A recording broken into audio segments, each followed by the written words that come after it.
Assalamualaikum warahmatullahi wabarakatuh. Nama saya Fadil Zulaika dari kelas 11 MIPA 8. Di sini saya akan menjelaskan tentang materi sistem gerak. Apa sih sistem gerak itu? Sistem gerak merupakan kumpulan organ yang mendukung pergerakan.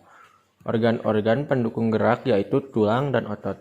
Tulang berfungsi menopang tubuh, otot berfungsi menggerakkan tulang. Kemudian, kemampuan yang dimiliki oleh manusia untuk bergerak dikarenakan adanya organ-organ yang mendukung tubuh manusia untuk melakukannya. Kerjasama organ-organ tersebut dikenal dengan sistem gerak. Sistem gerak meliputi tulang atau rangka, otot, serta sendi-sendi. Yang pertama ada tulang atau rangka.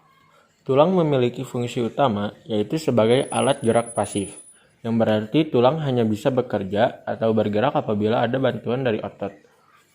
Tulang atau rangka pada manusia termasuk ke dalam alat gerak pasif dikarenakan tulang hanya akan bisa bergerak apabila ada aktivitas yang terjadi pada otot.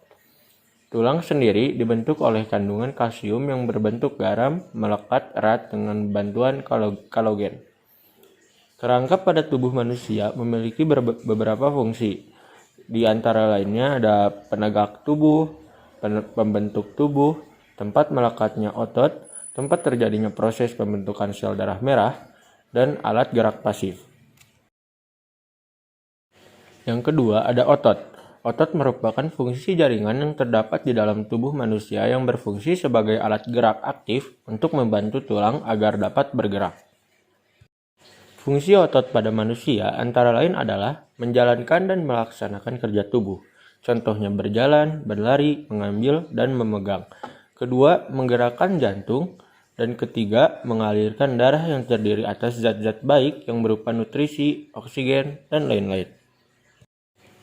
Otot manusia terbagi menjadi 3 jenis, yaitu otot polos, otot lurik, dan otot jantung.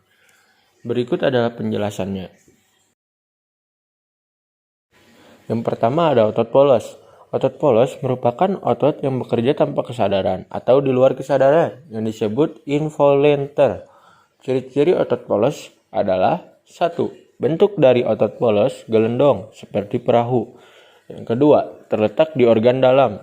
3. Memiliki satu inti sel yang terdapat di tengah. 4. Pergerakan dari otot polos lambat dan mudah lelah. 5. Dipengaruhi oleh saraf otonom atau tidak sadar. 6. Otot polos biasanya terdapat pada bagian organ pencernaan seperti lambung dan usus, saluran peredaran darah, otot di saluran kemih. 7. Tidak diperintah oleh otak besar atau tidak dipengaruhi oleh otak. Yang kedua ada otot lurik.